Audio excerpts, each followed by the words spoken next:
I'm your host, Brandy Fleck, and this is Human Amplified.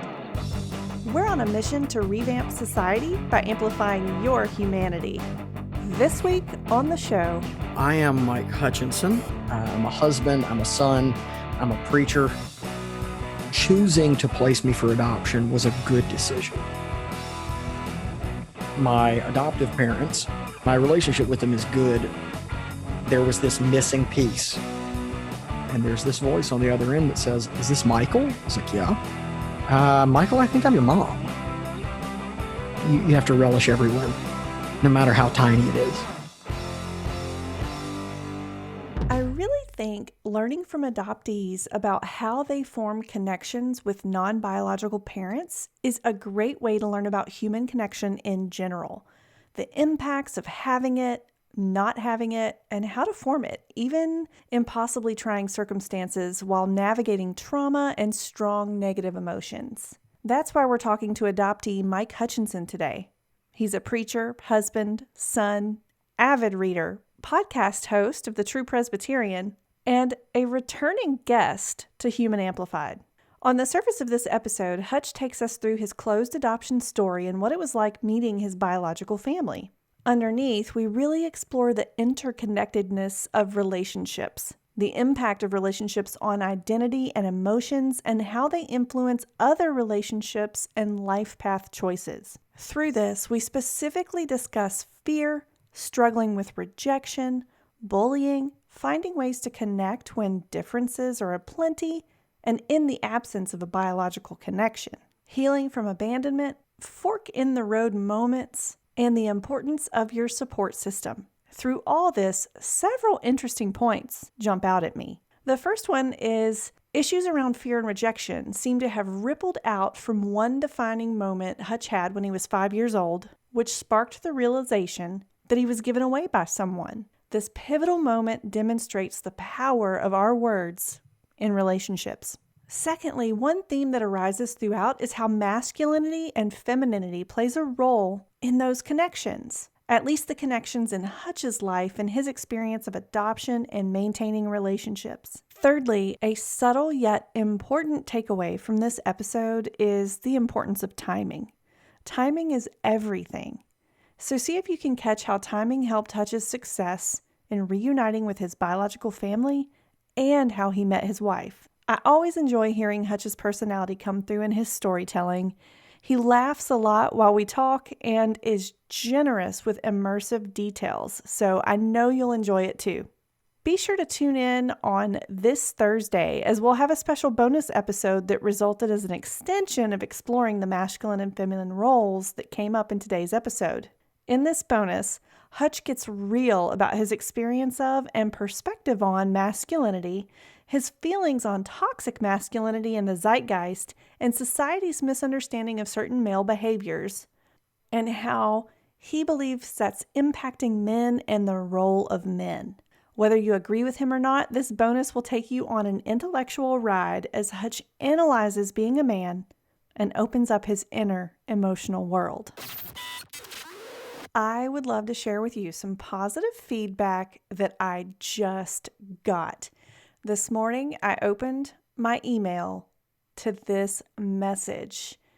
It said, "Hey Brandy, I've recently subscribed to your blog and podcast updates, and first of all, wanted to say thank you for all the work you're doing in sharing these stories. It's amazing and pretty inspirational. I've read your ebook 3 times now and taken away different things each time. I found it interesting. In episode 1 of your podcast, you mentioned that we all need to be connected. And then years later, when you've compiled your book, connection ended up being the key takeaway again from other people's quotes. I'm currently on my own journey of defining and unlocking a human-centric mindset, which I've come to see as enabling fellow humans to flourish. And your journey has had a great influence on mine. So thank you again." You guys, this kind of feedback is so special to me, and it helps me keep going. in providing the information that we're providing and telling the stories we're telling. So please make sure you subscribe to the Human Amplified newsletter, subscribe to the podcast, and download the What It Means to Be Human ebook at humanamplified.com. There's a button at the top of the homepage that will take you to where you can download it. It's free right now, but won't be forever. And I want to make sure you get your copy so that you can experience what this excited listener and reader and member of the Human Amplified community experienced. And if he gives me permission, I will share his name on socials and the Human Amplified website. Now, let's hear from Hutch. I am a student of Reformed theology, and if you want to know more about that, you can listen to my previous episodes with Brandy because we delved into that fairly deeply. I'm a podcast host, as Brandy just mentioned. I'm the host of the True Presbyterian. I'm also a ministerial candidate in the Presbyterian Church. I'm a husband. I'm a son. I'm a preacher. I am an inveterate reader. I'm also the assistant editor for the forthcoming complete works of John Flavel that's being published by Banner of Truth Trust. And I have an unhealthy obsession with my lawn. So that's who I am. I didn't know you were editing. That's really cool. Yeah, it's been an interesting job. So we're trying to republish the first edition of Flavel's works, and that's meant that we're having to work with a lot of Greek and Latin. And so I've been doing all of the translating for the Greek and Latin that's in those 5 volumes. Very cool. Very cool. Well, hey, so let's dive into your life story over the next hour and sort of explore all the ins and outs of your humanity. I know we've started talking about your lawn and some of the things that you do for fun, but you mentioned that you were adopted. So, taking as long as you need, can you just tell us how your life started and then how it evolved through your childhood? Sure. You've only got an hour, so I will try and truncate things a little bit. Okay. So I was born in Columbia, South Carolina. I would find out the whole story of that much later, but I was placed for adoption with what was then the South Carolina Children's Bureau. Now it is the Department of, was it Social Services or something like that? I think I don't remember exactly what that department is called. So I was placed with them and then my adoptive parents, who for the rest of this interview I will simply refer to as my parents for the sake of everyone who's listening, trying to keep that straight. So my adoptive parents, I got a phone call. They had been interested in adopting another child. I have an older sister that they adopted in 1976. She and I are not biologically related. And so things just moved really fast on their end. They had only very recently reached out to the Children's Bureau and said, hey, we are interested in adopting another child. And so I was adopted pretty quickly by the Hutchinsons. And they have their own story, obviously, about how they came to a place of adopting children. So my mom wasn't able to have kids. And so that was what led to the adoption process for them. I am cursed with the fact that I have a fairly strong memory. So my memory goes all the way back to about 2 years old. So there's some little stuff that's in there that I remember from early in my childhood. And it was a pretty happy household for the most part. Mhm. But the first incident that drove home for me what it meant to be adopted beyond just I didn't grow in mommy's belly Mhm. was when I was about 5 years old. So my parents never hid from me that I was adopted. Okay. That was something that I always knew, which is a credit to them because I was adopted in an era when parents were sometimes still encouraged not to tell their children that they were adopted, Mhm. or if they did, to tell them that their biological family was dead. So that was never hidden from me that I was adopted. But I can remember being about 4, maybe 5. And I do not know what else was going on in my mother's life that particular day. And so I want to try and shield her from some of the possible blow here. But I can remember that she had made me, I think, like says it was a big glass of red Kool-Aid, which was just the best thing ever. And I was trying to walk into the living room with it and I spilled it and it just went everywhere. And I can remember very clearly my mom just totally losing her cool and saying, if you don't straighten out, we'll take you back where we got you. And that was when it came home kind of in a really experiential way Mhm. that being adopted means that you were given up by someone. And then that leads to all sorts of effects, sort of ripples that show up. And for me, it was always connected with the idea that there must have been something wrong with me, or I must have done something wrong that led to my biological family giving me away. And that also led to the realization that whatever song it is that somebody's playing, you need to figure it out fast so that you can dance to it, or else they're going to leave or reject you. And so that was kind of the first moment in my life where it came home that there was very much a dark side to adoption that sometimes I think is very much overlooked. Although I don't know what the experience is for adoptees now, because the process has changed so much and there's so many more open adoptions and those sort of things. But for me, as somebody that came from a closed adoption, Mhm. for your listeners, let me explain that, because they might not be familiar with that language. So a closed adoption is what was the norm in most of the United States starting in the 20th century, where the record of your adoption was sealed. And that happened kind of as a process. Originally, the birth certificate and everything else was available to anyone basically who asked for it. And then they sealed the records from the biological family so that they weren't able to interfere with your placement with a new family. And then later, additional layer of security, you might say, was added, and it was sealed from the adoptive family as well. But the child continued to have access to that information. And then eventually it was sealed to everyone. So all of the parties in the adoption triad, biological family, adoptive family, and child, were unable to access those records. And that long process actually is more recent than most people know. So for South Carolina, where I was born, records weren't totally closed to all parties of the triad until 1963. And so that's a very recent thing. There's also a dark history there that most people are unaware of. A lot of that came from the influence of Georgia Tann, who was the head of the Tennessee Children's Home here in the state of Tennessee, where I now live. It was not a state home despite its name. Georgia Tann was a terrible human being. And there's an excellent book that was written about her a few years ago called The Baby Thief.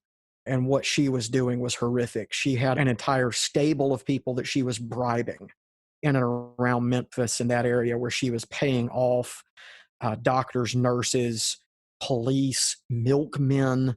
And so, a woman from, a difficult background, whether that be poverty or some other situation, would go and have a child, and they would so dope her up that she wasn't entirely aware of what was happening around her. And then when she kind of came out of the fog of that anesthesia, she would be told that her child died. And then that child would in turn be effectively sold to Georgia Tann, who in turn sold those children to adoptive families. And that was extremely prevalent in Tennessee. And a lot of people that you would know their names were actually children that were stolen by Georgia Tann. So if you're familiar with the book or the movie Mommy Dearest, Mhm. with Joan Crawford, her daughter was adopted through Georgia Tann. If you're familiar with the wrestler Ric Flair was one of the children that was stolen by Georgia Tann. Wow. But Georgia Tann's influence, she was very much seen as kind of the preeminent expert on adoption in the United States. And her influence spread throughout the US. And that was a big part of what led to closing records in a lot of states where they had never been closed before, precisely because Tann had to have those records closed, because if she hadn't, people would have figured out what was going on. Gotcha. And so she was, as I said, she was a horrible human being. My background, I grew up in a closed adoption where I didn't know anything about my biological family. I did not know anything about the situation into which I was born. Now, open adoptions are much more common, where the adoptive family has some sort of relationship or communication with the biological mother or the biological parents, both. Obviously, each situation is different as to how much contact there is. But at least in my life, it was very much a sort of black hole that, no one knew what was there. And so that had some interesting effects too, because you don't ever really know who you are, where you came from. Sure. I've described that experience of coming out of a closed adoption. It's a little bit like going to the bookstore buying a book that looks really interesting, like this is something that you want to read, and then you open the book to start reading, and the book starts in chapter 3. And so there's this whole backstory there that you don't know and that you can't know because it's not part of the book. And so that was my experience. In addition to that, I like I say, I had a relatively good childhood. I was wildly excited as a kid to learn how to read. I can remember coming home from school and telling my mom, like, "Mommy, I figured it out. Like, I know how to read." And that was really important to me. That turned me into a kid that just read constantly. My teachers were totally freaked out by me as a kid because, everybody else was, running around the playground or, doing all sorts of stuff. And I was sitting over in the corner of the playground with a Hardy Boys book, just as happy as a pig in mud. And so that was who I was as a kid. I'm really, really awful at math and learned that very young. And which that actually led to a good bit of friction with my father because my dad is a savant when it comes to mathematics. Dad's one of those people that you can give him two 7-digit numbers and he can add, subtract, multiply, or divide them in his head faster than you can put the first one in a calculator. And so he was just never able to understand why I was awful at math. Yeah. He couldn't wrap his head around that. He was like, "I struggled so much with history and English in school, and you're so good at it, and I just don't understand why you can't do math." And I'm like, "Because it doesn't make sense." Yeah. So I'm the guy that's 40 years old and still has to use his fingers, for a certain amount of addition and subtraction. And when people ask me about that, I always point out to them, like, "Hey, I went to public school in South Carolina. How much can you really ask from me?" Okay. I hear you. I think the highest we ever got and while I was in school was South Carolina made it to like number 47 of the 50 states. Okay. I think there were like 48 when I was there. Yeah, I think we made a step up towards the end of my experience when I was in high school. It was terrible. So I'm a pretty small guy. I only stand 5'4". And so because of that, I got beat up a lot in elementary school. Again, that was one of those things that was really interesting in my relationship with my parents because my dad's a big guy. My dad stands 6'1". He's got forearms like 2x4s and hands like catcher's mitts. And so he never experienced that in school. He was never bullied. He never experienced getting beat up or any of that. And so dad really didn't know how to, again, kind of how to wrap his head around what I was experiencing. But he enrolled me in martial arts when I was in second or third grade. I can't remember which. Okay. And there were kind of two rules at home. You're learning how to protect yourself. So if you start a fight at school, when you come home, it's not going to go well. You're going to get your butt busted. On the other hand, if somebody starts a fight with you, you finish it. And so I was grateful in a lot of ways that I had a father that was very understanding in that to say, "Look, I understand that you've got teachers and, an assistant principal, but they're not intervening." Mhm. And one of my grandfather's sayings that I got directly from him and that was handed down to me through my father was that every bully is a coward, and the fastest way to prove it is to punch him in the mouth. And so I was kind of given the permission from my own family to say, like, "Look, you're learning how to stand up for yourself, and so we expect you to. Mhm. If nobody else intervenes, it's now on you." And so from that point forward, I got deeply involved in martial arts. It became a little bit of an obsession. And so I've studied everything from, American freestyle karate to the really traditional Okinawan styles of karate. Went on and got a black belt in Aikido, studied boxing. I've done some Brazilian jiu-jitsu. I've taught combatives in the Army and outside of the Army. I've taught women self-protection over the years. And I do say self-protection, not self-defense. There's an important distinction there. So ladies, if you're listening to this, defense implies that something was done to you and now you're having to respond. Self-protection is active. And so that's you taking the necessary steps from the outset to Okay. be, protecting yourself. And so being aware of your surroundings and those sort of things. And then when I was in the Army, I actually made extra money by working the door at a club in upstate New York near where I was posted that was really, really bad. It was so bad that the folks that were there as bouncers, we actually referred to the place as the stab and jab. Oh no. The reason that I stopped working there when I was in the Army is that the division commanding general actually banned all soldiers from going to that club. Like it was that bad. Okay. It was not uncommon for you to mop up blood at the end of the night at that place. And so, all of these years of spending time in the dojo and everything else, 2 weeks of working for the Stab and Jab was more of an education than all of my years studying for black belts and everything else. That was far more educational. Do you do that stuff now? I haven't in a long time. I still occasionally, will teach a little bit if people ask me to. Mhm. The larger issue, and this kind of ties in to some stuff later, is that I got hit in the head a lot. I got hit in the head a lot. Okay. Allow me to reiterate that. I got hit in the head a lot. And so I stopped counting the number of concussions that I've had after 17. Whew.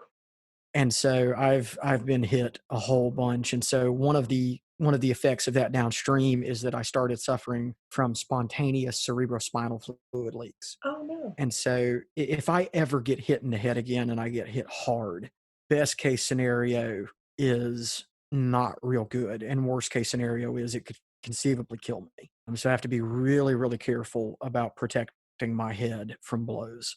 Okay. So I can't do the things that I used to really love doing Gotcha. when I was a child, when I was a teenager, and when I was in my 20s, because I can't afford to anymore. Okay. So yeah, I can't really do that now. But I started playing trumpet in the middle school band when I was in sixth grade. I totally fell in love with that instrument, and so wound up joining the marching band in eighth grade, like everybody did at my high school. If you were part of the band program, that led to me learning a great deal of discipline. In addition to what I had picked up from my martial arts background, our band director was brilliant at what he did. But if you've ever been part of a band, you know that band directors have a tendency to be complete tyrants, and they tend to have temper problems. And that was true of my band director.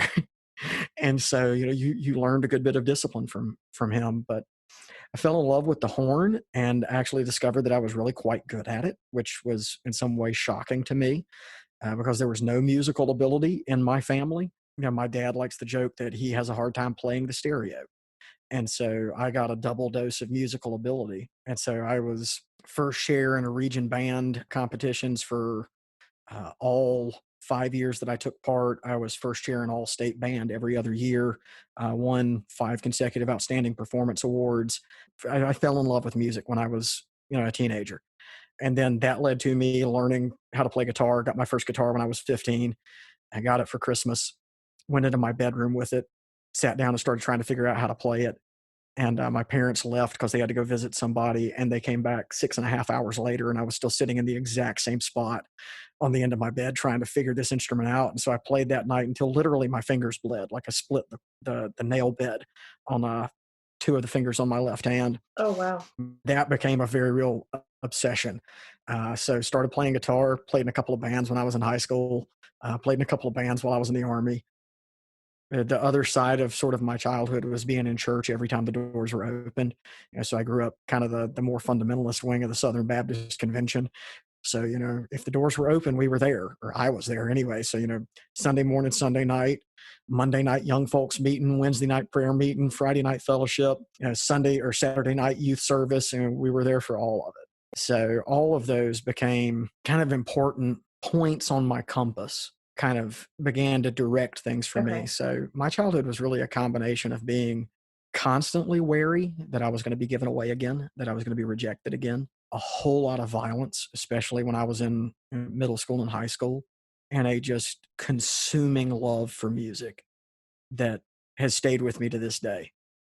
Wow. So there's a lot to unpack there. And I'm going to sort of methodically go through some of these points that you made in terms of relationships with God and your family. But what I'm hearing you say is maybe you didn't have a lot in common with your family. And so did you feel like an outsider, or how did you end up relating, to your parents when you didn't have that biological connection?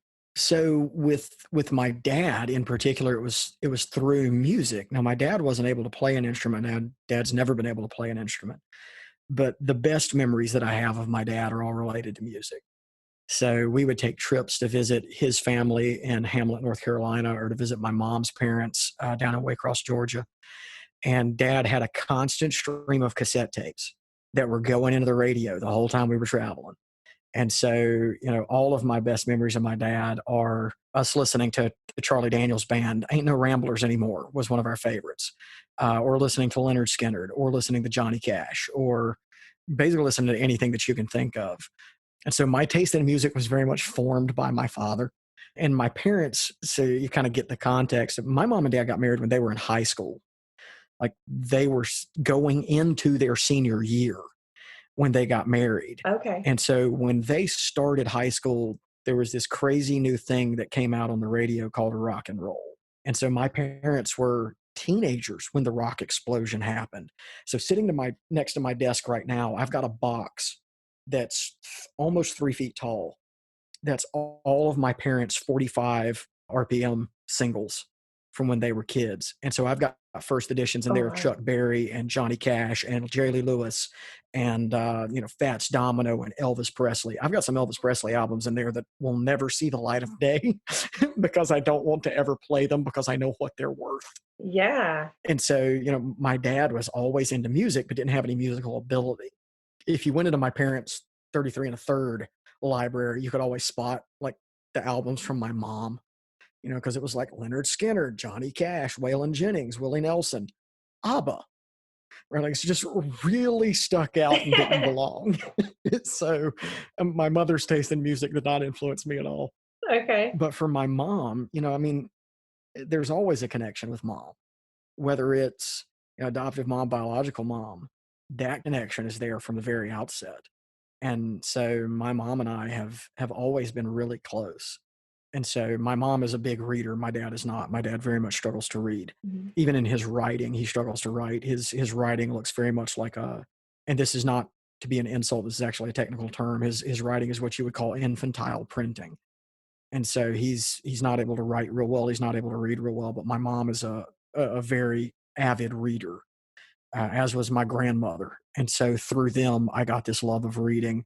Through my dad and my grandfather, I got through my grandfather, a love of trains because granddaddy was a conductor and an engineer for Seaboard Airline Railroad when he retired the year that I was born. But so a lot of my connection with my dad and with my grandfather and with other men in the family came very much through what we did, which is, to be fair, very normal for men. Much of what it means to be masculine is something that is learned from other men, where it's not so much the case for women. Women just kind of are feminine. Masculinity is something you almost have to be initiated into. And so a lot of my relationship with my dad and the way that we connected came from listening to music and doing things together. So changing blades on the lawnmower, learning how to use power tools, which is always fun. Most of our experiences, the joke in our family is that you're not really a Hutchinson man until you've gone out and to start a project that was really simple. So like I remember one project in particular, we were trying to change the spigot on our well house. And before any of us knew what had happened, basically every tool we owned was in the lawn and we were tearing the well house down to rebuild it. And so that's a Hutchinson thing. It's like, you start a small project and it turns into something else entirely. So, learning how to run a chainsaw, those were the areas where I really connected with my father. Okay. Would you say that you have good relationships with them now? Sure. That's not an easy question to answer. Okay. I know we'll talk about this later, but I would go on to find my biological family later in life. And that has had effects on my relationships with my parents that, on the one hand, I expected, and on the other hand, I kind of didn't. And so my relationship with them is good, I would say, for the most part. I think that would be the fairest categorization of my parents and our relationship. Let's go ahead and dive into that journey with your biological parents. How did you meet? How did you find them? What happened? There came a point when I was in my early 20s where I was seeing a counselor on a pretty regular basis. I had been diagnosed with bipolar previously and seemed like we had that fairly under control, but there was a lot of stuff in my life that just felt like it was flying apart at the seams. And so I was encouraged to go see this guy, actually by my pastor at the time, whose wife was adopted. And he said, said, I'm an outsider. You can take or leave my advice, but it seems to me like a lot of what you're dealing with is directly related to being adopted. And so you should probably talk with someone about that. So I did. And one of the things that came out of that for me was realizing that I did have a really deep desire to find my biological family. But by the same token, there's this real fear that goes together with trying to find your biological family. So it's not like it's an unmitigated good, because on the one hand, like, hey, you could find your biological family and that could go really well, or you could find your biological family and be rejected again, or worst case scenario, you could find your biological family, be rejected again by them, and then it destroys your relationship with your adoptive parents, and then that's another rejection on top of a very profound rejection, on top of perhaps the most profound rejection that there can be. I struggled with that for a long time. And then when my wife and I were dating, we had a conversation fairly early on about, this is one of the things that I would like to do. But I was also reticent to do it because, like in South Carolina, again, because it was a closed adoption, you have to ask for what's called your non-identifying information, which is basically your adoption file that they go through with a Sharpie and black out all of the information that could possibly be used to identify your biological family. So it looks like you're getting one of those redacted documents from the CIA about who really killed Kennedy. So I often joke that my identity was a state secret because of the way that they treated my adoption. But they wanted you to pay for that. Mm-hmm. And so they wanted you to pay like $30 for you to get your non-ID info. And that made me so angry. It's like, wait a minute, that's not yours, that's mine. If you stole my car from me, Mm-hmm. I wouldn't come and pay you money to get my car back from you. You're a thief. You don't get my money and my car. So that's my file. I shouldn't have to pay you money to get that back. And eventually my wife prevailed upon me that, like, dude, it's $25, right? I mean, so suck it up and give them the money. Which was hard for me to do. That was really difficult because I felt like I was capitulating to the man, Okay. that I was giving him my money for this. Yeah. um, and I've got a fairly strong libertarian streak, so that was a tough pill to swallow. But we had been married about 2 years before I finally sucked it up and paid the money for my non-identifying information. And that was so eye-opening to read. Because once again, it was like there was this door to this secret world that I had found, and it just got thrown open. And so Yeah. I had a plan for how I was going to try and use this information. And I don't want to reveal too much in the event that there is somebody from, a state adoption agency that's a listener of your podcast, that this is their job to redact this sort of thing.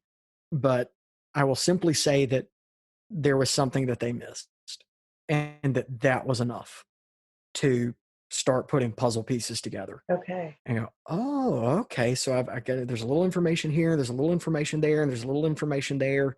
And then there was this missing piece that I discovered by accident in the file. Okay, I've got it. Now I've got names. Now I know who these people are. And I signed up for a website called G's Adoption Registry. And so there's just the letter G. Okay. And there are people there, these wonderful people who are called search angels. And what they do is give of their time and their experience and their knowledge to help you find your biological family, and they don't charge you a penny for it. And so I put all of the information that I had up on G's website where their search angels could work with it. And I figured it was going to be days, before I heard back. So I waited about 2 days and then checked the email address that I had used to sign up for the site. And within hours, they had found my family. Wow. And so it was that quick. But I had more information than a lot of other people have in that situation because I looked into information that the redactors had overlooked. Okay. How did you hear about that website? Google is your friend. Oh, So, okay. Dr. Google knows all. That led to me finding them on Facebook, which, Facebook has to be the best thing ever for adopted children that are trying to find their biological family. And so my wife would tell you, like she remembers coming home from work, and I was standing in our kitchen at the kind of the bar top that we had with my laptop open and my brother's Facebook profile open and looking at his pictures, and was just totally freaked out by the fact that there was somebody else on the planet walking around with my nose, because that was when I was in like middle school, the cool thing to do was to go hang out at the mall. I don't know if teenagers still do that. Mhm. And so I would go hang out with my friends at the mall, but they would want to go walk laps, and I would sit in the middle of the food court and watch people come in and out and wonder, like, okay, that guy kind of has my eyebrows, or that lady kind of has, my chin. And so it was a constant like looking for someone who looked like me, because I didn't look much like my dad or my mom. I looked a lot like my grandfather, which is actually really spooky. So if you put a picture of him in his uniform during World War II next to a picture of me when I was in the Army, we look frighteningly alike. But I never had that person at home that looked like me. And so I was looking for that. And then all of a sudden there's this person out there that like looks a lot like me. And that was so strange. So I couldn't find current contact information for any of them. And so I thought, okay, well, let me do a little more digging and maybe I can figure out kind of a back door so that I can get in touch with them. And I noticed that on my mother's Facebook page, there was a guy who repeatedly referred to her as sis. So clearly some sort of relation there, that posted a lot like, hey, this or that or whatever else. And so I went to his profile and I started looking through pictures there because I was obsessed with trying to figure out who I looked like. And I noticed that there was a 10, like there were 10 numbers that showed up as the first comment on every photo that he had. And it was always like his comment. And it took me a while to kind of wrap my head around or figure out what it was. And it was his phone number. And so by some fluke of him uploading photos from his phone, Facebook was attaching his phone number to every photo. Yeah, complete That's fluke. Oh, it crazy. gets weirder. It gets much weirder. The phone number was local. This guy lived less than a mile from us. And so it was like, okay. So Wait, in Chattanooga?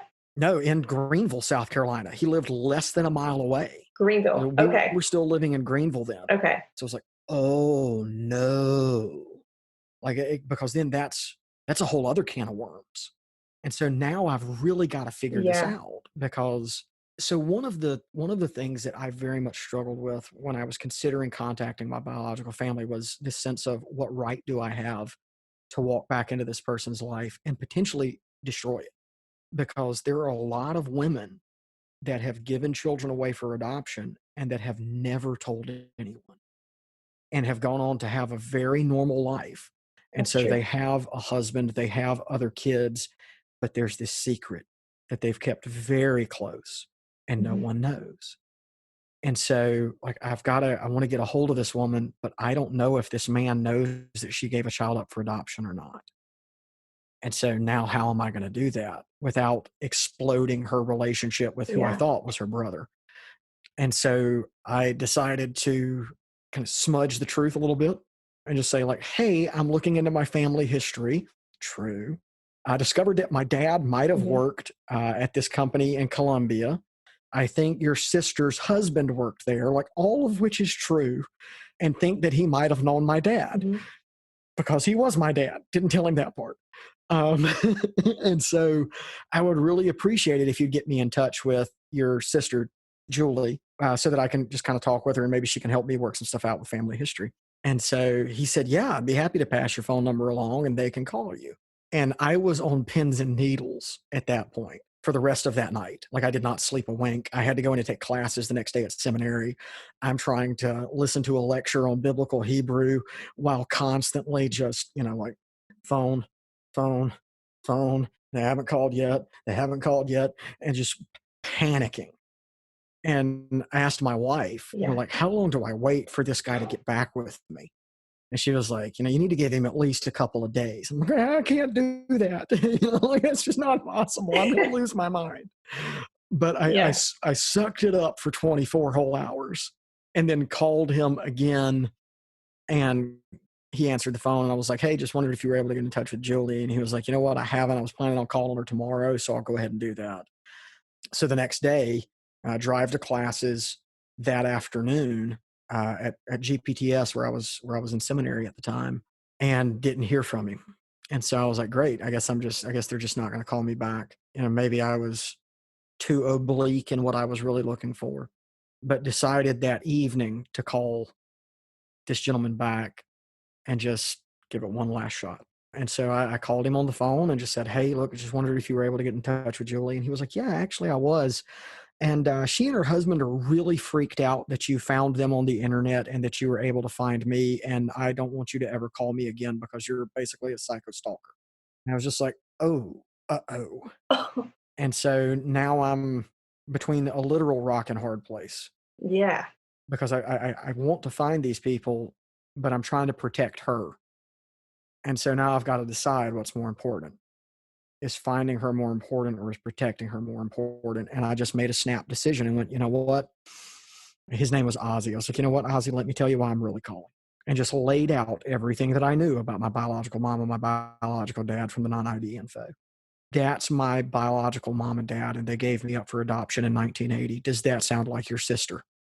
And there was just dead silence on the end of the line for about 15 or so seconds, which felt like my whole life.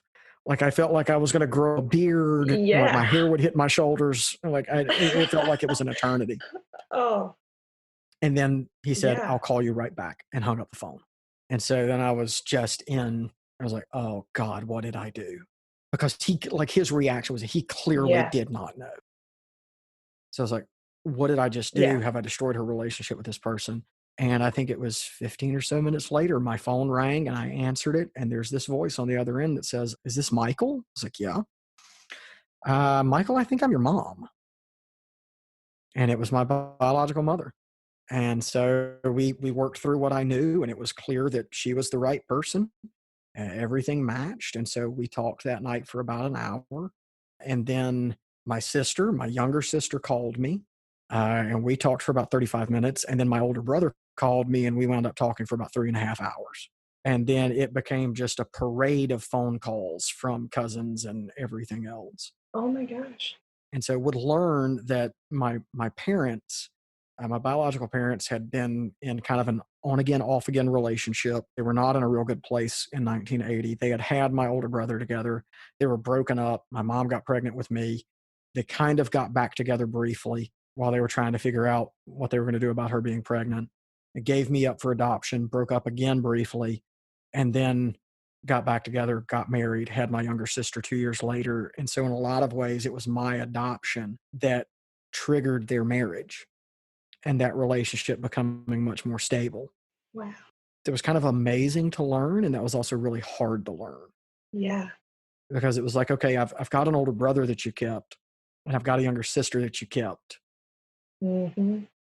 Like, I didn't think I could have been that bad. Golly. Yeah. But fortunately, I had worked out most of my issues with adoption by the time that I found them. And I'm really grateful for that Mhm. because I found them when I was 32 years old. Okay. And if I had found them when I was 25, that would have been a very different relationship because I was very angry. I hear you. Yeah. And so I've got a great relationship with my brother. I have a pretty good relationship with my sister. I have a good relationship with my mom. I have an okay relationship with my dad. There are some issues there. The guy on the phone that you called, was that your uncle? Turned out that it was her foster brother. Oh. And so my mom has a fairly terrible backstory of her own. So she was raised in an extremely unstable environment with a mother who was bipolar and was completely unregulated. And so, even at a very young age, even before what happened later, she was in and out of foster care. And then things seemed to be better. She and her sister were living back with her mom in Greenville. Apparently, that's where the family is, at least most recently, is from. Mhm. And she was in elementary school and came home from school and found her mother dead of a self inflicted gunshot wound in the bathroom. And so she wound up spending a lot of, her middle school and high school years in and out of foster care, getting bumped from one family to the next. Yeah. Some sexual abuse in her background and just stuff that's really pretty bad. Yeah. That was difficult to learn for her. And when I say for her, I mean that was difficult for me to learn about her. Yeah. Because if you sit down and talk to my mom, it's really clear after about 20 minutes that she's what I call like a blinking genius. which means that she's someone who's insanely intelligent, but it's not obvious the first time you talk to her. And then you get 30 minutes into the conversation, you're like, oh, okay, wait a minute. There's a lot of intellectual horsepower under that hood. Yeah. But she never had the stability to be able to use it. And so she was never able to go on for college. She was never able to do any of those things. And she's got the intellectual horsepower to have a PhD. And just no question, she is extremely intelligent. Yeah. Where you get it from. I would like to think, yeah. I mean, that goes back to the old debate, right? Nurture versus nature. And my answer to that is that it's a false choice. It's both. Mm. In her case, she had it by nature. She was extremely intelligent, but she never had the environment that was able to protect that gift and let it blossom where I did. Yeah. And so that changed my perspective on some things. It made me look back at my own adoption and go, you know what? I'm actually really grateful that I was adopted Yeah. now, Okay. because that gave me the stability that my mother never had. And that gave me a greater possibility for success in ways that she was never given it. Yeah. You talked about your biological siblings, but I want to know, how's your relationship with your adoptive sister? Is it closer? Is it different than your other siblings, or how is that? So my sister that I grew up with, she and I are two very different people. So she and I have never been really close. Okay. And that disappointed her in a lot of ways. I think she wanted a much closer relationship with me. I have always felt very much in every environment that I have ever been in like an outsider looking in. And I am also very much an introvert, and I am a deeply private person. And so the ability to have that relationship with her just wasn't there.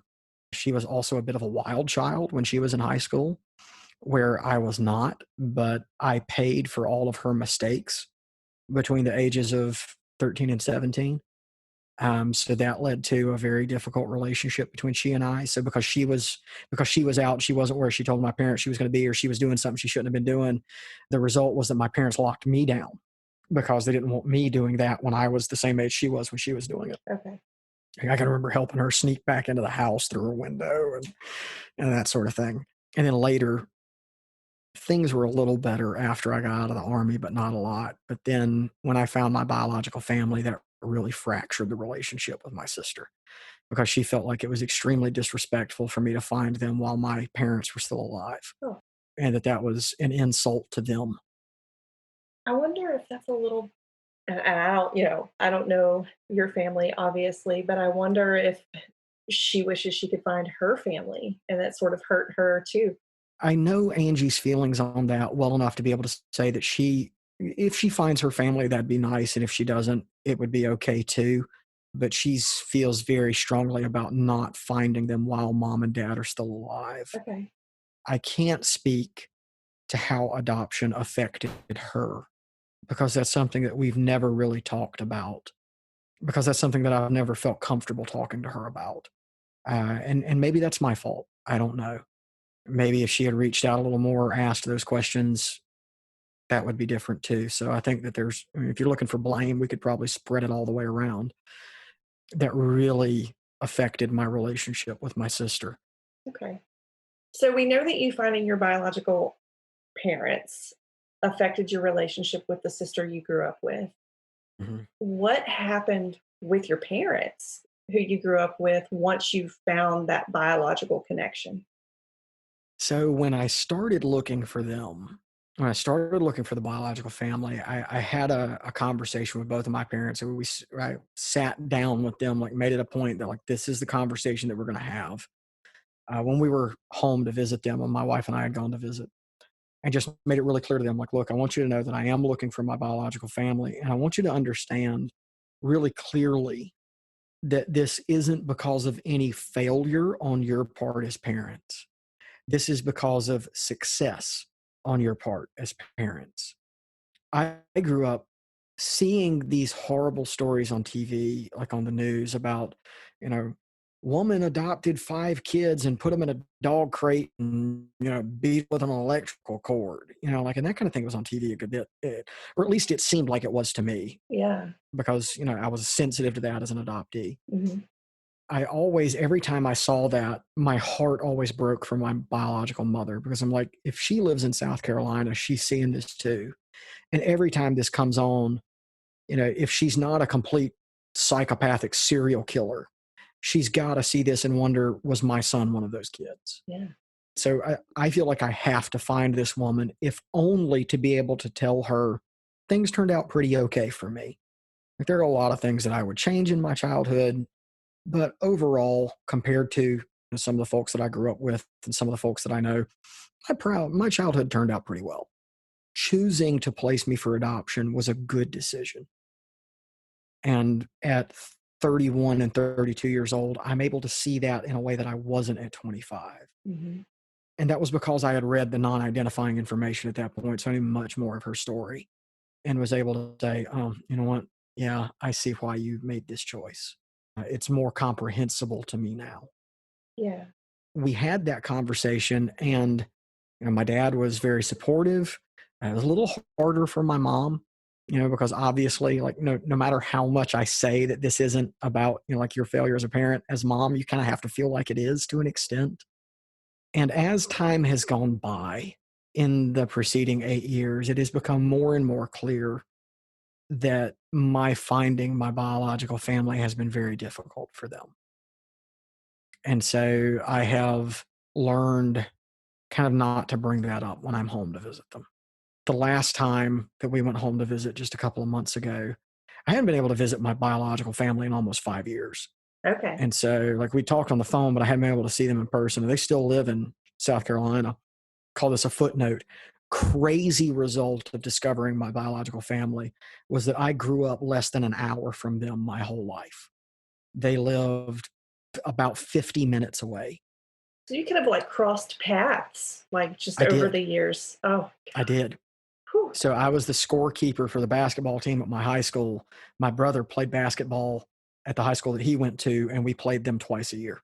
So I actually Oh, saw my brother play basketball when I was in high school and didn't know it. that gives me chills. It's so creepy, Yeah. just so strange. Okay. This last time that we were home to visit my parents, we also wanted to get in to visit my biological mom and my brother, because biological dad's a truck driver. He's on the road. Don't always get to see him when we do go to town. So got in a visit with them, and she didn't come to me with this because she probably felt like she couldn't. But my mother went to my wife and said, so when you guys go down to visit them, does he call her mom? Like, so that would have been an obvious wound for her. Yeah. That was maybe the clearest evidence that I've gotten.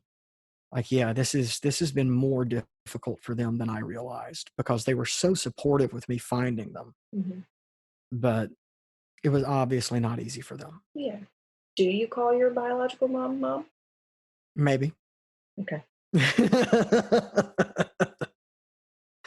Okay. Maybe. Okay.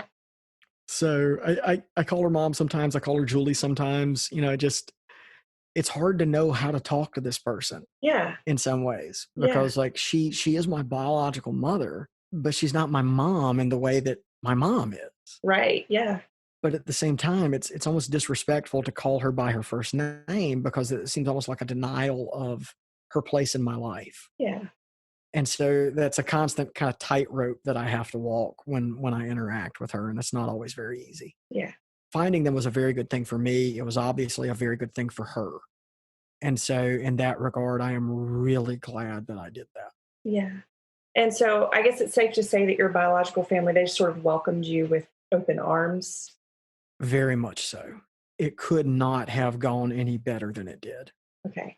This was the reunion that every adoptee that wants to find their biological family dreams about. Sadly, it is not that reunion for everyone, and that makes me very sad for the people that didn't get that. Yeah. I want to skip to your wife for a little while. And like, wow, she must have been going through so much with you. I assume that she was your support, and you've already mentioned that she's helped you in a lot of ways make progress in this process, even in the beginning. Just tell us what your love story is. And can you tell us like how you guys met and sort of Okay. what her role has been through this whole process?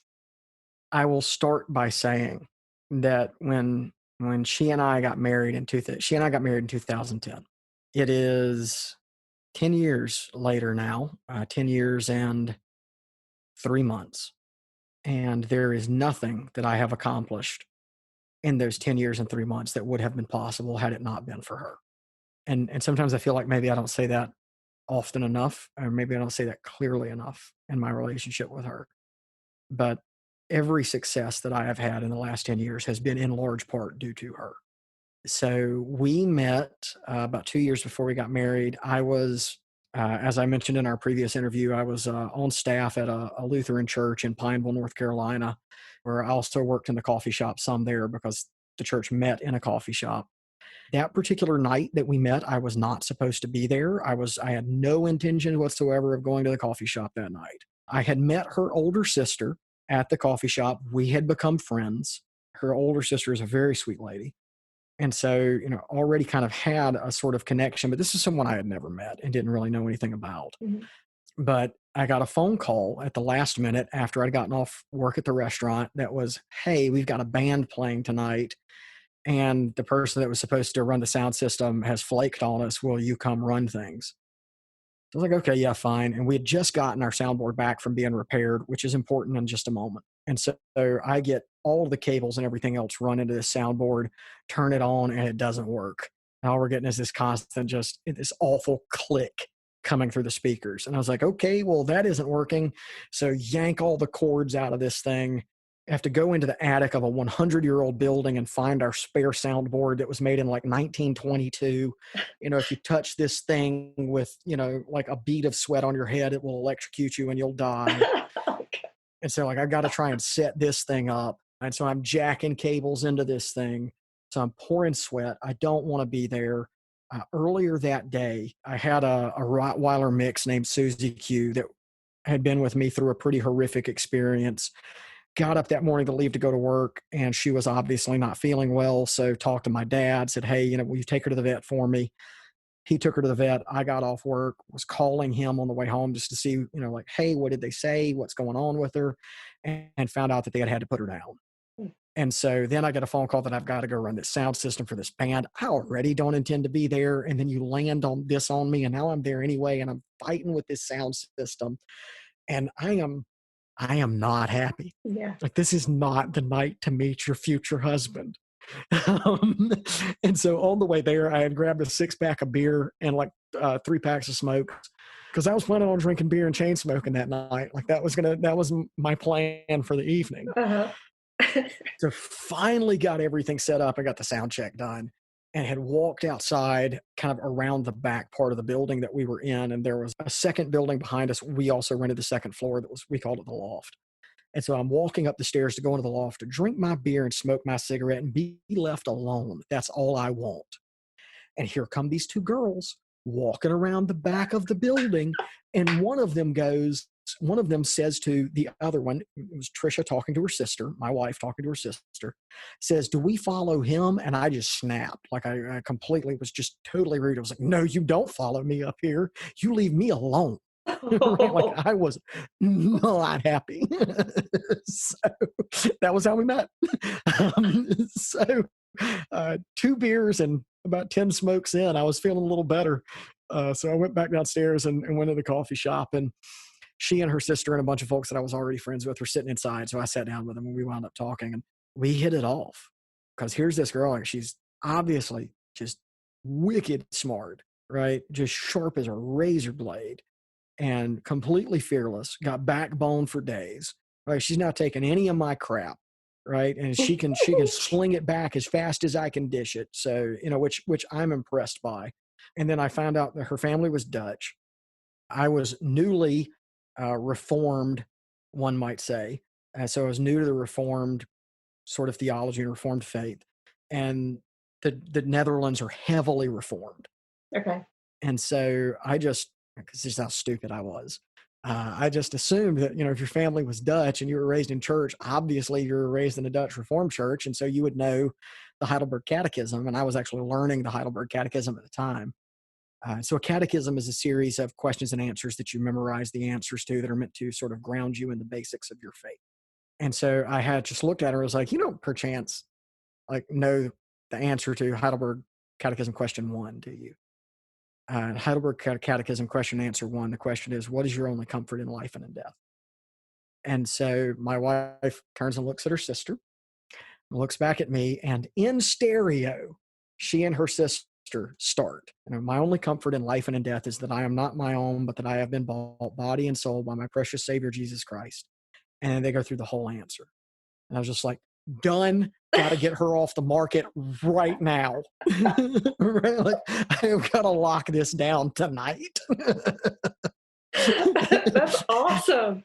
So, when did you have your first date? So I was very meticulous about not wanting to do a first date for a little bit Okay. because I had a long history of dating complete psychos. Okay. And so what I learned from that experience is that you can only hide the crazy for so long before the crazy will eventually show up. Mhm. I wanted to make sure that I had enough time to observe and see if the crazy came up. And the only thing that came up were your sort of garden variety female neuroses. So I felt like, okay, I feel like this is a fairly safe thing. Well, look, I What? could say the same thing about men, right? I mean, What you I want to know though. What's a garden variety female neuroses? Like, give me an example. obsession with, do I look okay in this outfit, or am I getting fat? Well, I can't Okay. eat this. I can't eat that. And I'm like, look, baby, like of all the things that you need to worry about, those aren't anywhere on the list. So just sort of garden variety stuff that women tend to get hung up on, Yeah. in the same way that there's garden variety stuff that men get hung up on. Sure. Now, am I making enough money, and all of the things that come together with status and image and those sorts of things for men? Okay. But she was normal. She was shockingly normal. There was a night where we were at the coffee shop, and her sister and she had ridden there together. And sister wanted to go home. She wanted to stay. And so she was like, would anybody, be willing to give me a lift home? And I don't think the M in home was out of her mouth before my hand was up. I was like, yeah, I'll give you a ride. So, and she was living in this apartment complex. So we parked in a parking spot, and she went to get out, and I was getting out too. She was like, I can get to the apartment by myself. I was like, yeah, but I was raised in the South to be a gentleman. And so I'm going to walk you, who are a lady, to your door. Like, this is not, you're not walking down there by yourself. And so we got to the door, and she was like, thank you so much. And I was like, hey, if your schedule will permit, I'd really like to take you out for dinner this coming week. And so she's like, yeah, sure. And so she goes inside. And so what you need to know is that those of us who were all kind of friends that knew each other at the coffee shop would regularly get together for dinner anyway. And so she thinks that that's what I'm asking when I say this. So she closes the door, and I'm standing on the other side of the door going, I'm pretty sure she doesn't realize I just asked her on a date. And so I got home, would find out much later that when she closed the door, she got about 3 steps into her apartment and went, wait a minute, I think he just asked me for a date. So I sent her a Facebook message. It was like, just to clarify, I was asking you on a date. And so look, if that changes your answer, no hard feelings, but I just wanted to be really clear about what you're getting into. Mhm. So we went on our first date. We went to a little park in Pineville and walked and talked theology and talked about our lives and goals and what we wanted. And that went really well. And then our second date was a double date at a barbecue joint in Charlotte. And then our third date, I decided I was going to take her to Asheville. And Mm. so the deal that we had agreed on when we started this was 3 dates. So we'll do 3 dates. And at the end of that, if there's something there, we should know. If this clearly isn't going to work, we should know that too. And so third date, we went up to Asheville and had an absolute blast. I took her down the Blue Ridge Parkway and took her around downtown Asheville, which is, you know, the hippie center of the Southeast. And so that was just an absolute blast. And then driving home. And so I just asked her, I was like, so do we got our fourth date or what? And she said yes. And so we dated a little while longer. And then about 6 months or so in, we got engaged. And then about 6 months after that, we got married. Awesome. And here you are, 10 years later. Yeah, so we got married, moved to a new city, and started seminary all in the space of like 10 days. So that was a really stressful beginning to a marriage. Yeah. Yeah. I believe I said in the previous episode, if I had that to do over again, I would do that very differently. Yeah. But yeah, she's been very supportive. Her work and what she does for a living has made, me going to seminary and everything else possible. Mhm. She has been, under God, the primary reason for most of my success, if not all of it. I contributed something to that too. Like I learned the languages, but beyond that, it was mostly her. So All right, all right. Well, hey, so how did your adoption and your attachment style based on being adoption, how has that impacted your marriage? that's a good question. It has not made things easy in a lot of ways because I am a very emotionally closed off person.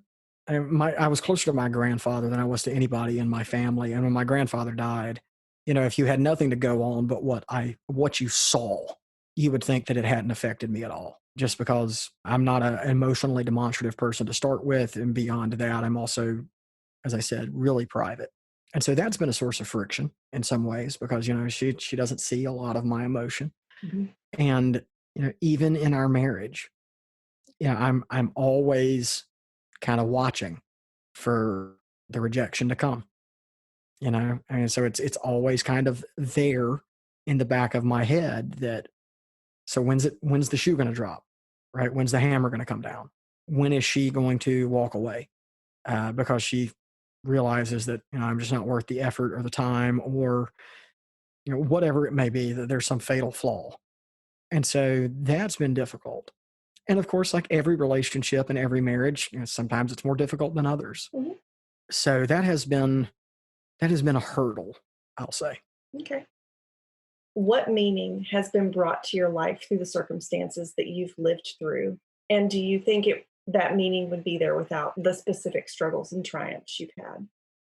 I think that a lot of what I've dealt with has made me a more compassionate person.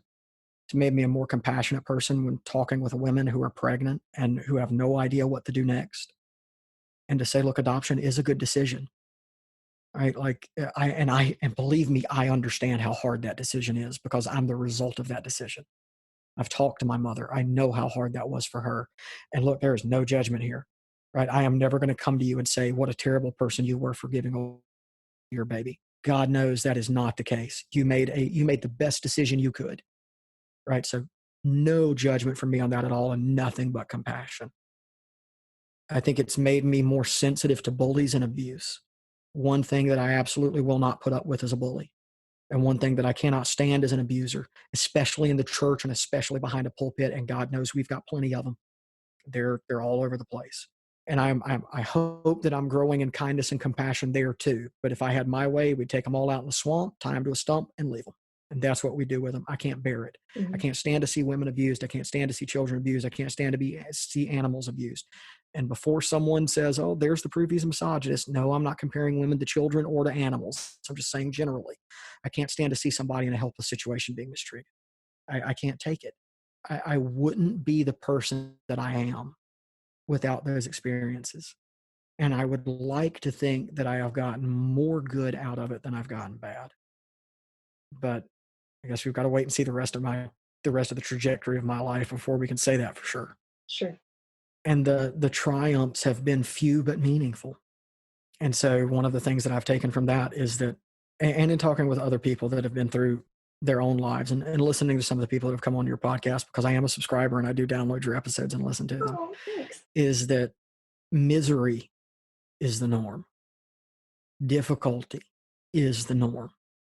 And so that makes that moment of success and those moments of happiness, when you can identify them, so much more meaningful. That means that you have to relish every win, no matter how tiny it is. I just cheer for every small win. You're dealing with catastrophic depression. You feel like you can't get out of bed. Getting out of bed and making it to the couch, don't even care if you put on your pajamas. You won. Take it. Maybe you get out of your pajamas next week. And when that happens, cheer for that win too, because your life is made up of misery mixed with small wins. And if you're not real careful, you can let the misery overwhelm you. And the solution that I found to that is celebrate the small successes. So make yourself just a little tiny, minuscule bit better tomorrow than you were today. And it can be something super small. It could be moving that spoon that you left in the sink for 2 weeks finally into the dishwasher. you know, and pick your battles, and when you win, celebrate like mad. Mhm. Yeah, I hope that that's what I've taken away from this. Okay. Well, Hutch, thank you so much for coming on the show. And as always, it has been an absolute pleasure. Thank you really for having me back. I appreciate it. Subscribe on your favorite podcast platform and learn more at humanamplified.com.